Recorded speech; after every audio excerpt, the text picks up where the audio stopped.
Hello everyone, this is Jimmy and welcome to episode 32 of Multiblock Madness. To get us started today, let's check up on some of the crafting tasks we kicked off last episode at the very end, well I guess throughout. So our 33,000 Dreamwood, Glimmering Dreamwood is all crafted, and our EV capacitors are also all crafted. So I'm very happy that those are done. Those mark basically two of our three remaining singularities. So let's get the Dreamwood turned into singularities real quick, and let's check up on our Insanium really quick as well. I don't think it's quite done yet. Yeah, we're up to 17,000 and change out of the 23,000, but we'll get the last couple thousand, 6-ish thousand before we need it. You may have noticed I did add a few simulation chambers. I added a lot of simulation chambers, but oh look, this one's not even running. I messed up setting up the conduit setting on that one apparently, but the rest of these I've ran for. I guess I missed out 4,000 iterations because I messed up a conduit setting. Whatever. Almost all of these are doing with their data. It's what you got to do to make the spread stuff fast enough. Supremium. So more simulation chambers, more loot fabricators, and that'll be done in time. So let's get into today's project. Today we will be starting quantum Minecraft dynamics on our route to making neutronium. I've pinned some of the relevant recipes in neutronium here, and there's a lot involved. So to make neutronium itself, we need to make effectively there's a bunch of tiers, and each tier splits into multiple ingredients. So neutronium is the final tier.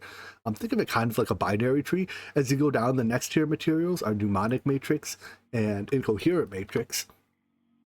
So I have those pinned. The next tier down from those are the deposition matrices, so negative and positive, and then some of these cells. And then as you go down the cells, the complexity explodes from there. But we have to pick a starting point and go from somewhere, right? So I'm going to start by making the deposition matrices, because I think, that's just a reasonable starting point. We already have a Forge of the Heavens. Both of these deposition matrices use one of these YAG gems from rock hounding, and their recipes are relatively similar. So let's start there. They are made in a crystal pulling crucible, so I have to make one of those. They share the fact that they both use pure YAG compound. I don't even know what YAG stands for. Probably yttrium, aluminum, and I don't know what the G is. Probably not ammonia. Who knows? But the erbium one takes an erbium dust. The ytterbium one, ytterbium, erbium, and ytterbium, if I had to guess. I'm not actually sure about that. Takes ytterbium dust. And the best, or I think a very good source for both of those resources is this shard. I'm not even going to try. It has a whole, basically everything underneath 5% and less is some relatively rare and difficult, well, I guess not iron, but there's a lot of stuff in there that's useful later that's relatively rare. So I think this is a very valuable shard, because we need some of its byproducts later to make something in here. I've already forgotten, but yeah, so let's start by producing that shard specifically. This is made from leachate processing. So good thing we've hung on to our leachate. And leachate processing is done in the retention vat. Apparently we're starting to take off with 5 minutes of JEI reading. But with the exception of the retention vat, everything else we actually already have. So hydrofluoric acid is made as a byproduct of one of our chemistry processes here. And in my infinite forethought, I didn't need it at the time, but instead of throwing it out, I was like, yeah, I'll just stash it in a quantum tank. And I have 354,000 buckets of it. That's quite a bit. The other input is water vapor, and that's, just steam. We make that for our other vat thingy already. So I think we're good to go. I guess water is technically input. Let me make a retention vat, and we'll see if I have any troubles hooking it up. But I think I figured out rock hounding's like fluid gas system by now. So anyways, it also produces toxic waste. I think we've already determined that toxic waste is useless, more or less. Rock hounding sure feels a lot easier when you've already got all the input fluids available elsewhere. You just have to pipe them in via either applied energistics or lasers, I suppose. How did this get filled with water? Probably the fluid laser. Dang it, whatever. So what's happened here is that I have the multi-block set up, and then, you know, each of the tanks requires a given fluid. I have some of our really good enchanted stirs that stir just about an infinite number of items. As for upgrades in here, I put the best filter upgrade I could make. I think this is actually the best filter upgrade, period. So that lets us really target one specific shard, right? The shard we're after has 5.69 specific gravity, and it turns out it's the only one between 5.5 and 5.7. So by using the best filter, we can target exactly that one shard. You always put an upgrade in it, or put a speed upgrade in it, give it the leachate, hit the go button, and it doesn't go. What did I do wrong? You're powered. You have water vapor. You have hydrofluoric. You have water. You probably want a pool of some sort. Is that a beaker? Beaker without an R? How do you spell beaker? Here, book, help me.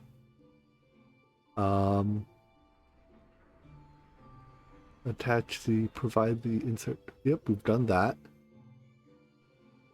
What is the additional material? Wait, I built my multi-block wrong again. The output tank goes there. Are you running now?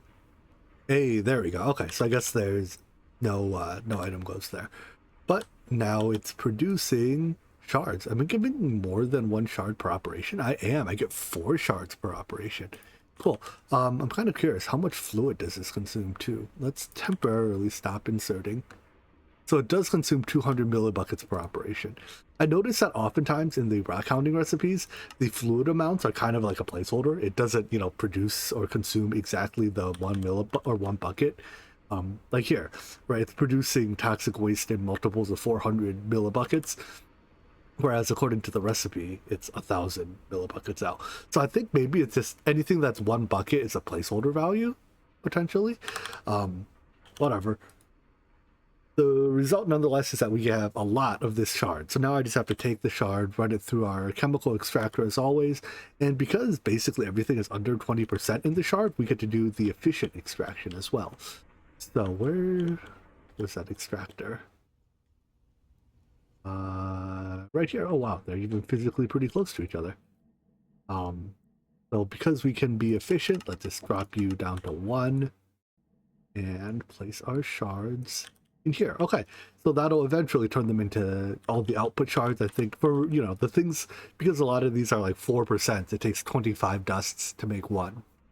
But because I get 4 per, it's basically 6 operations, so like a little over a bucket of leachate per dust of like the yttrium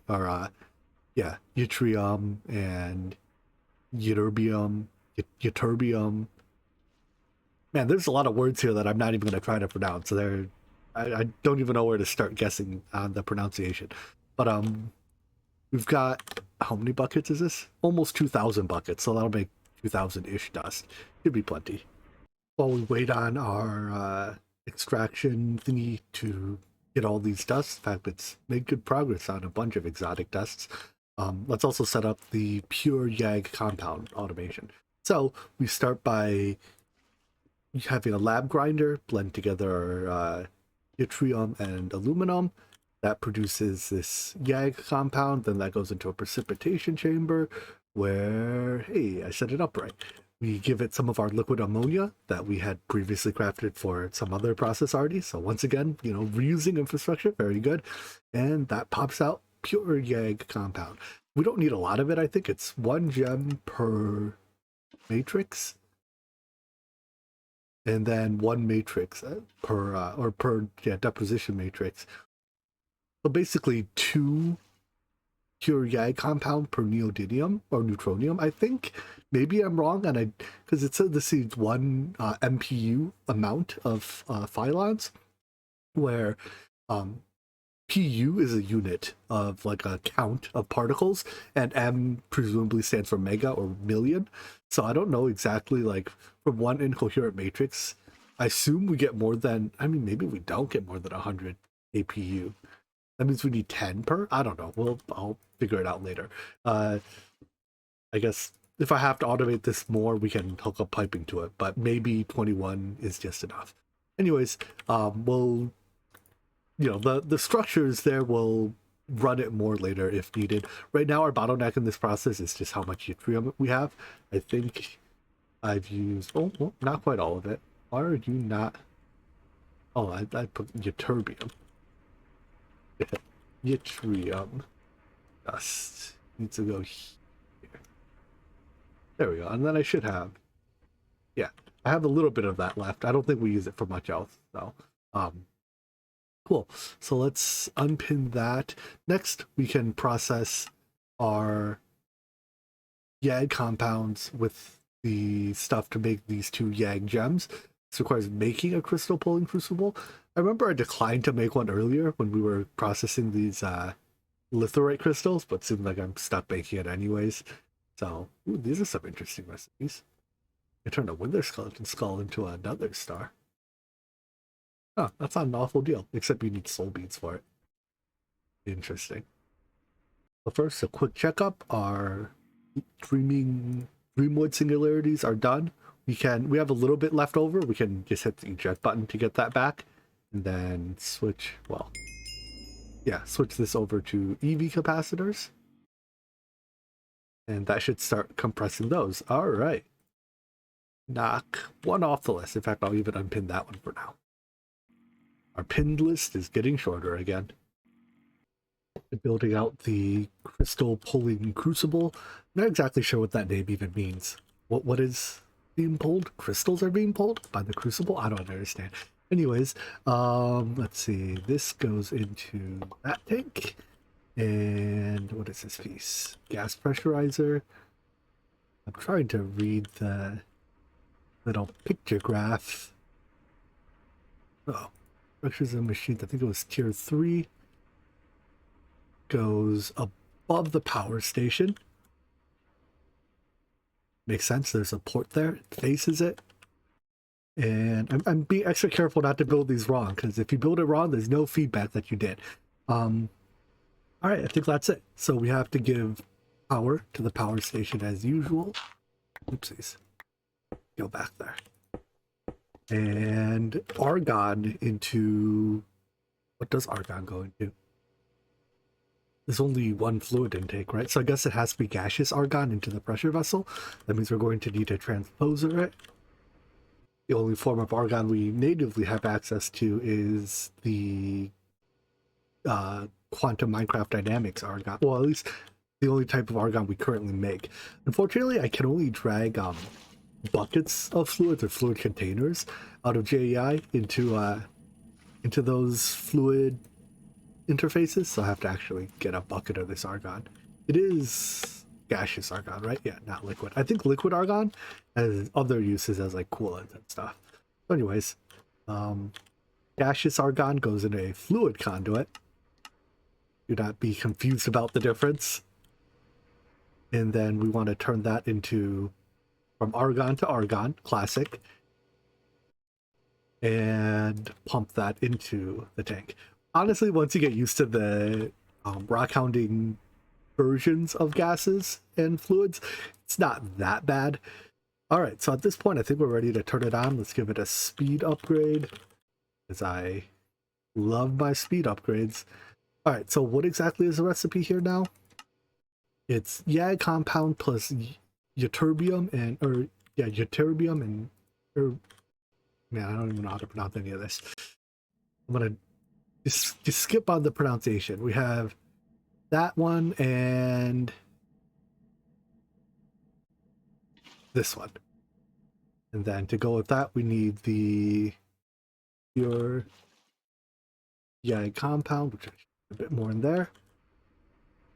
All right, what goes into which port? Guess that one goes in there. Grab our speed upgrades. It goes in the speed upgrade slot, and then how much do I have? 47. So we'll do 24 and I guess 23. Sure. Uh-oh. Am I not allowed to put it in?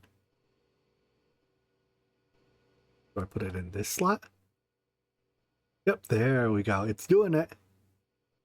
And then it does some fancy lines. All right, there's our ytterbium gem. And then once these are done, I'll process the erbium gems. So we have 24, 23 of each. Might need more later, who knows. For the sake of having equal numbers of each, I made another pure EI compound to have 24 of each. Now we can make our deposition matrices, I think. So adamantine is trivial. That's just smelt our adamantine ore. I believe we have a full drawer of it. Perfect. Corten steel looks like it's a 93% nickel or 93% iron alloy, with everything else being 1%, and I suspect I have all of those, or at the very least I can trivially make. In fact, let's just take a look at our alloy smelter. Grab a stack of iron dust. Everything else I suspect is already even in our mineral cabinet already. But you're not making anything right now, are you? Fill her up. Oh, I'm out of graduated cylinders. Alright, so that was Corten steel. I wish there was like a way to search. Corten steel. Nope, we don't have phosphorus or vanadium. We have vanadium, and how do I get phosphorus? You can get tech reborn phosphorus. I guess we have to process a thing. Dang it. Alright, I'm sure we have something that has phosphorus in it. If I switch this to 5.15, one of those shards will have phosphorus. So if I process that, monazite, was that the right one? Yeah, I think it's monazite shards, not phosphorus. So it's gonna grab it, skip the line because the line grows faster than we process. The extractor, whatever, is slower than the other machine. So whatever, this should. I think I only need to process 10 pieces of it. In fact, I can even speed her up, and that should give us our. I literally need one piece of phosphorus because the ingot we're making, right? It's literally 1% phosphorus. So one ingot, or one dust rather, makes 100 pieces. And there we go. I'll take 2. Into the elements cabinet. Our stack of vanadium. I doubt we'll ever use up a stack of vanadium in this thing. And now we can make Corten steel. That was the one I wanted, right? Just want to double check. Yeah. Is there another alloy I have to make in here while we're at it? Yes, nib. So that's iron, neodymium, and I guess that is probably the one. The dysporium and praseodymium. Praseodymium. I'm pretty sure I saw that as one of the outputs of the leachate shard. So where was that? Our render distance is so low I can barely see one half of our base from the other. Here it is. Let's see, we needed neodymium. That was one of them, right? Disappointium. And maybe there was no Pracy whatchamacallit tium. These names are going to drive me absolutely insane. All right, we need to find the source of that. Looks like there's 2 options. We can either get it at 6% per shard out of Gandalite or 1% per shard out of Zircon. So let's, if we can make this, let's prefer this one. Yeah, that's high grade leachate at 4.2. All right, we gotta tune our leachate machine again. You stop down to 4.2. There's 2 options. All right, that's fine. Make me some of that. And then, not this one. The other one. Go. This one? No. Come on, spit it out. Oh, I saw it. Yeah, that one. So I need enough for, is it only 1% per? It is, yeah, 1% per. So 1 ingot's enough. And as far as I can tell, this nib ingot will be the last of the exotic rock hounding alloys that we'll have to use. Entirely possible I missed something.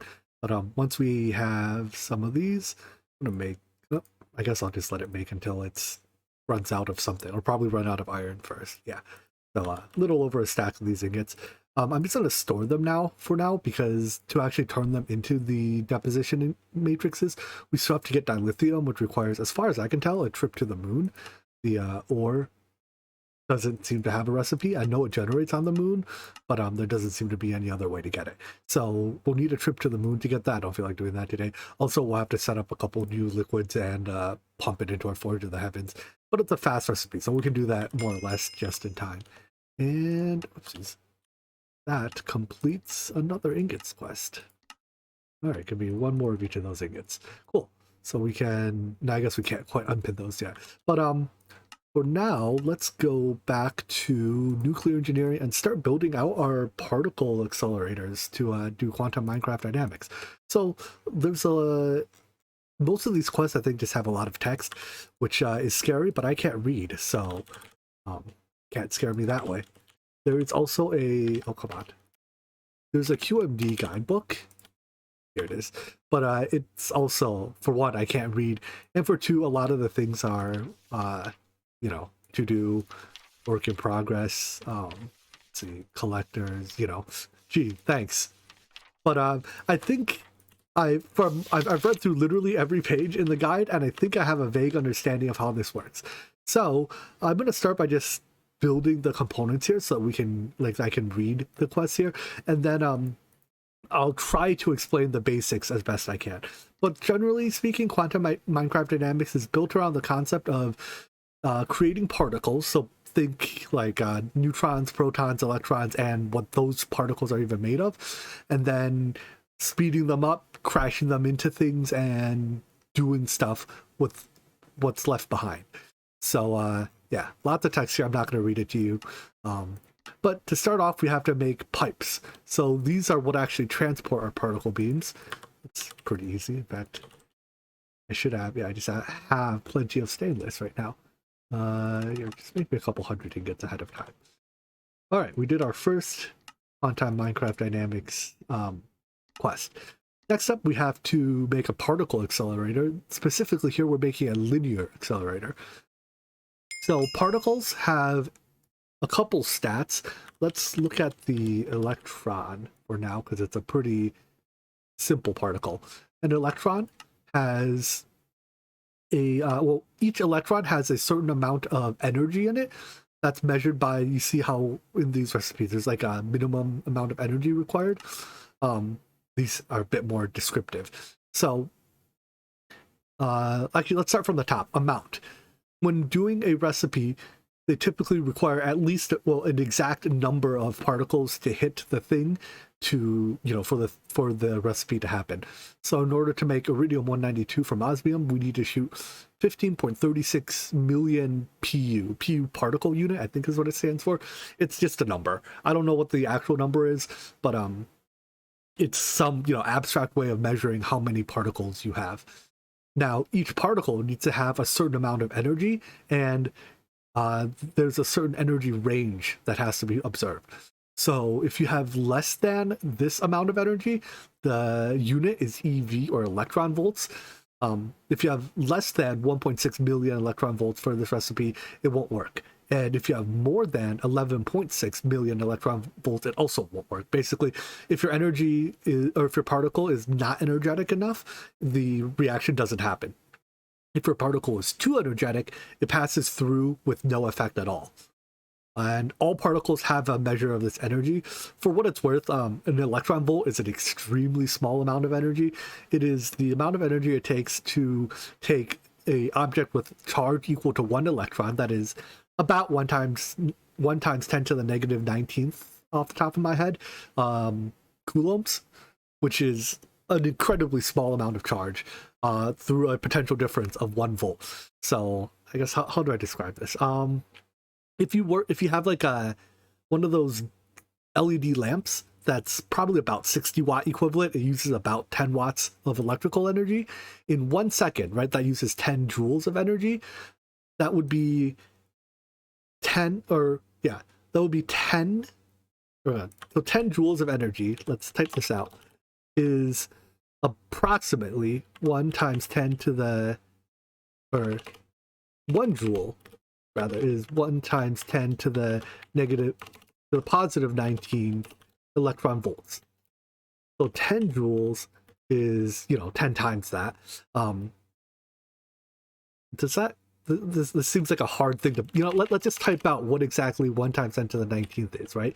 So 1, 2, 3, 4, 5, 6, 7, 8, 9, 10, 11, 12, 13, 14, 15, 16, 17, 18. I forget. If it's 1 times 10 to the negative first, there are 0 ones. So the 1 goes here, I believe. That is about how much energy measured in joules 1 electron volt is. Now, since most of our recipes deal in mega electron volts, that's millions, right? We can get rid of 6 of the ones. And even the high energy recipes, which deal in giga electron volts, get rid of 3 more of the ones. This is the amount of energy each particle has in terms of joules. So kind of to wrap your head around things, when dealing with quantum particles, the amount of energy is actually incredibly small. All right, anyways, I don't know why I went off on that tangent. What was I talking about? Right, so next step is, no, let's talk about particle stats, right? So the electron, the third stat is focus. So focus, each recipe, I believe, typically has a minimum focus. Maybe target chamber recipes don't. But yeah, here, when you want to like collide particles together, they need to have at least that amount of focus. Focus is kind of an abstract measure of how tight your beam is. So when you have particles, right, you don't have just a single particle, you have a beam of particles. And the higher the focus, the more, well, focused the beam is. So, like a flashlight would have a low focus, whereas a laser pointer would have a high focus. That's kind of an easy to understand abstraction of the system. So now on to particle accelerators. Particle accelerators modify the various stats of the particles. So a accelerator will, say we want electrons, we produce them with this tungsten filament, right? It produces electrons at sub 1 kilo electron volt, basically very low energy and relatively low focus. If we want higher, to do interesting things with this particle, we need to get its energy up and its focus up. The particles, or the amount, we can build up over time. If an electron, we get, this thing produces 100 pu of electrons per tick. If we need 1,000 pu of electrons, well, we wait 10 ticks. But you can't do the same with energy or focus. It doesn't add up like that. So if we pass this electron through a linear accelerator, we can slightly increase its focus and energy level. Then if we want to increase it even further, we have to pass it through a synchrotron accelerator, I believe what it's called. Basically the circle accelerators. When you think like the Large Hadron Collider, it's an example of that. So we start with a linear accelerator to speed them up a little bit. We put them into a circular accelerator, which I'm sure is a quest up here eventually, to speed them up a lot. And then we smash them into things, and that's a fun part. All right, anyways, I've done enough rambling. Let's build a thing. Before we get building, let's consider a recipe that we want to process in our, recipes that we're trying to do. So we have a goal in mind. I want to start by turning silicon wafers into p-typed doped silicon because this is a required component for higher tier processors. Right now we can make basics, but we're going to need advanced and then later elite processors for things. So p-type doped silicon requires us to smash silicon wafers with boron ions of certain statistics. When we produce boron ions, we get them at effectively 0 energy and 0.2 focus. We have to get that up to at least 2 focus and somewhere between 600 kiloelectron volts and 1 mega electron volt, so 600 to 1000 kiloelectron volts. Thankfully, the boron ion, as we can look in the particle information, is charged. It has a charge of 1. Our particle accelerators can only modify the stats of charged particles. It's a little bit technical, but basically our particle accelerators generate magnetic fields. Magnetic fields interact with charged particles only. That is to say, if we were to do something with neutrons, which do not have charge, and anti-neutrons likewise, right? Any particle that has 0 charge, we cannot modify their stats with a particle accelerator. But the good news is most interesting particles have charge.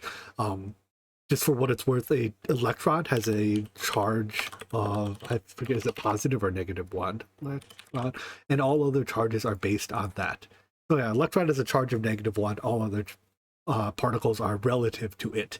So an anti-electron, which is a positron, has a charge of positive 1.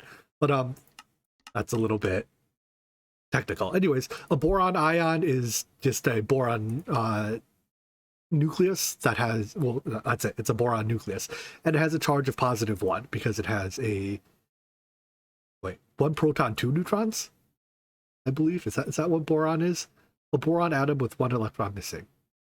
What is boron? Boron is, hold on, oh, the page right here tells me it has 5 protons, 6 neutrons, and I guess because this is actually, it's not just a nucleus, it's the entire atom. It has 4 electrons.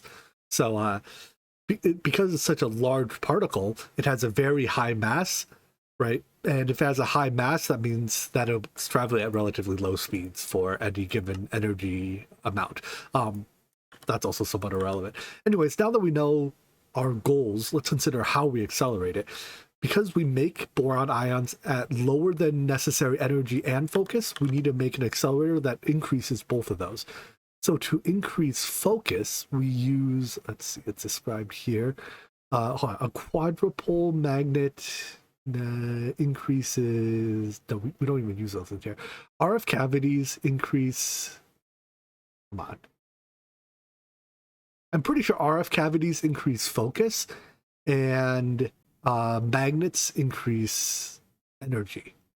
And I'm not about to read through all of this, so we're going to need to make a combination of focus of RF cavities and magnets to modify those 2 stats.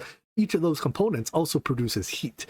So much like the nuclear craft reactor, there's kind of like functional components and coolant components, right? So we need enough coolant to keep the reactor from, or the accelerator from melting down, while having enough functional components to do the work we want to do. Unlike the fission reactor, there are no passive coolants. We can only use active coolants, and active coolants don't actually consume their coolant. So if they intake liquid coolants, let's say liquid helium, at, let's see, there's a temperature for it.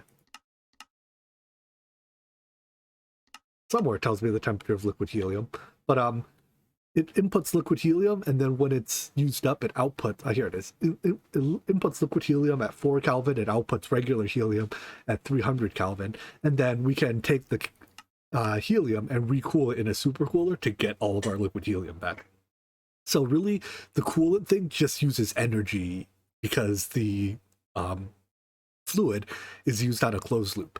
Now to make the liquid helium, I'm probably just going to fluid replicator it.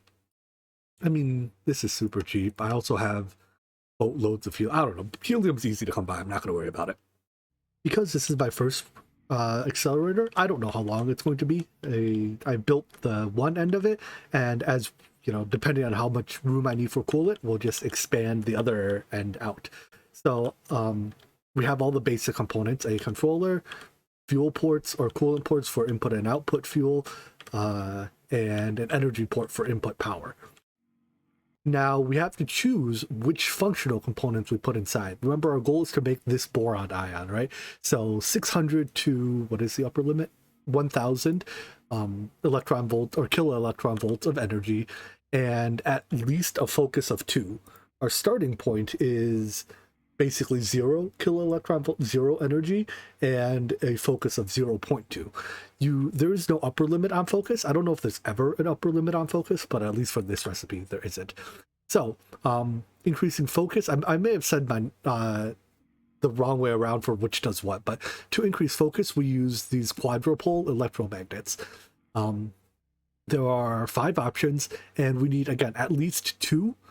So if we use 1 slice of a niobium titanium electromagnet, we get up to 2.2. But we also have to account for losses. So we start at 0.2, we go up to 2.2, but because the beam has to travel through this accelerator beam block, we lose some amount, 0.04 per, which means if we go more than 5 blocks, we lose more than 0.2 focus. Wait, 0.04 times 5, yeah.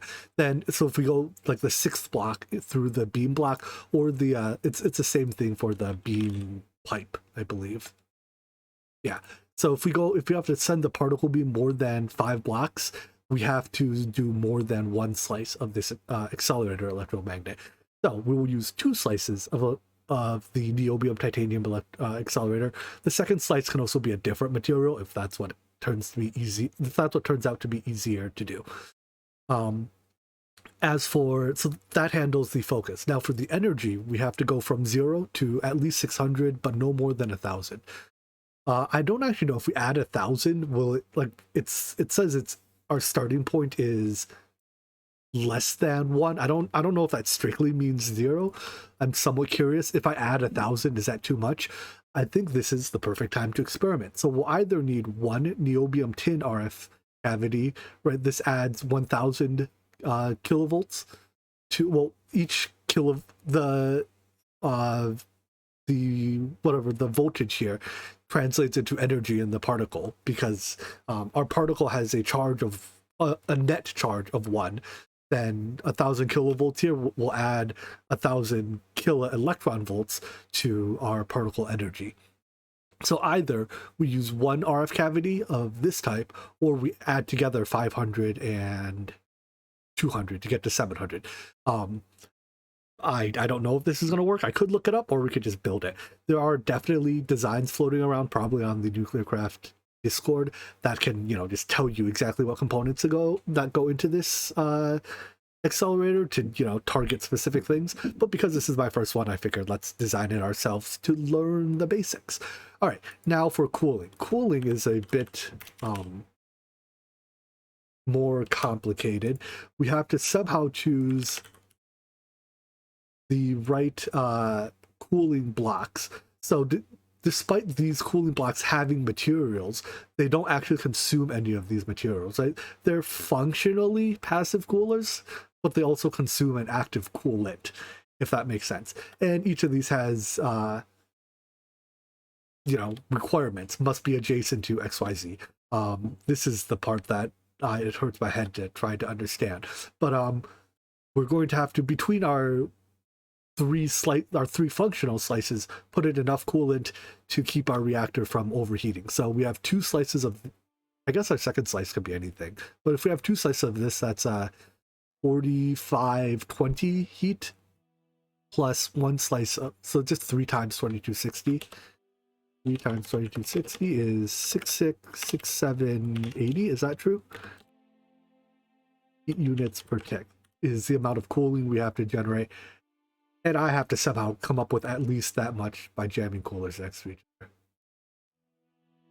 I took a first stab at coolers by only considering their neighbors along slices. That really makes the I guess you treat each slice as like its own unique thing. Basically, that makes the consideration of neighbors much simpler, because accelerator coolers can generally you can set them in pairs. So it's like gold and iron work together, right? So iron requires adjacent electromagnets, gold require adjacent iron. So if you, on either side of an electromagnet layer, like this slice is an electromagnet slice, I can put a gold iron slice. But between two electromagnet slices, I can put a slightly more efficient glowstone obsidian slice. Iron fills the corners around any electromagnet slice. Between an electromagnet slice, which is this one here, and a RF cavity slice, which is this one here, I can put a gold or a redstone and is that quartz? Yeah, redstone quartz slice. And then on the far side of a RF cavity, I can put a water prismarine slice. Anyways, this is like level 0 design. It's simple, but it's not efficient. And in fact, it's so inefficient that if you look at this, my cooling, right, is 3.1 kilo heat per tick, and my heating is greater than that. Whoops. That means if I turn and leave this accelerator on, it will melt down. So this is a bad design. I have to tear it down, find some way to get more coolant slices in. And I think the easiest way to do that is instead of using like a single high power electromagnet slice, I switch to multiple lower power ones. They get slightly less efficient as we go downwards, but it also lets me fit in more slices overall. So as I mentioned, I broke what used to be these two RF cavities were one niobium tin slice. I broke it into a slice of copper and a slice of magnesium diboride. The two together add up to less total, but it should still be enough. Oh, hold on. Is it enough? We'll find out. Length 11 RF cavities, quadruples, yeah, 2 at 2.5. So it adds 2.5. Yeah, it adds 700 kilo electron volts to our particle and 2.5 focus to our particle, which is enough. And if we look at the heat stats now, the cooling is greater than the sum of maximum heating and maximum. No, I think it just you sum up the heating. I don't know if you have to add the two heating up, but basically maximum heating is heating from components, and maximum external heating is environment heating because the world is relatively hot compared to these coolers. But anyways, we have enough coolant in any event. So we turn it on by sending a redstone signal to the controller and putting an ion source in the ion source. So we were given some diborane containers. Are these supposed to stack? Yeah, they are. Okay. Oh, I see. Only a single one can fit in there at a time. If I put one in there, turn it on, maybe that lever has to go directly on it. There we go. And we're outputting boron ions. Perfect. So now that we have these, we're going to go a little long today. I want to build the target chamber as well. We can smash our boron ions. Let's just confirm that our stats are good. 2.26 focus, 700 kilo electron volts. Check. And greater than 2 check. All right. So now we have to build a target chamber. Target chamber is another cuboid multi-block like this, but I think it's a bit simpler in this case. So the quest, the next quest tells me a bit more about it. We'll build it and then smash these ions, which are coming out of here, into the silicon wafers. Our first target chamber is quite simple. It because we don't have any outputs besides items, it gets far more complicated when we start caring about particle outputs. That's the real fun part about it. But if we don't care about particle outputs, we don't have to be efficient. The efficiency number here, it's baseline 100%, but it can go higher than that. Normally, you multiply the efficiency by the cross section of the recipe, and I think that value is capped at 100%. So most recipes have a cross section of significantly less than 100%. But again, if you don't have particle outputs you care about, that it doesn't matter in the slightest. So input silicon wafers from a chest, output to another chest, and we have to input the particle beam to it. So we turn our accelerator on, particle beam comes in, and it's our silicon wafers. It goes through time. I doubt this does anything. Yeah, I wonder if is this gonna melt it down? I'm ready to shut it off if this begins melting down. No, it doesn't look like it's melting down. I somehow doubt this will work. Tough. Hell. No, I don't think it's... I don't think accelerating that does anything. Because there's like 7,000 different tile entities involved in making this run. But anyways, this recipe here takes... Where does it tell me? 120 kiloparticle units. So at 100 per tick, which is what our thing produces, for 100 PU per tick, that's 120 or 1,020 ticks or a minute, I believe. I might have messed up my math there. I've done a lot of math today. My brain hurts. But there we go. We made our first piece of P-type dope silicon in our particle accelerator. So now that we've done... Oh, wait. Is there a... Oh, never mind. I thought, like, is there a calculator that can do the... I can calculate the internal components for me? No, there's just a lot of formulas that are already talked about in the books. But yeah, there's things called detectors and other stuff that can go inside your particle chamber to increase its efficiency. But again, doesn't matter for now because we don't care about any particle output. We just care about getting P-type dope silicon. So I think that is a natural wrapping up point for today. We've gone way long, but we've delved into the basics of Minecraft quantum mechanics. Much more to come, much more. Oh boy, there's a lot of lines in these quests. Yeah, lots of confusing things up ahead, I'm sure. But that's it for today. I hope you enjoyed this video. Hope to see you in the next one. Take care and bye-bye.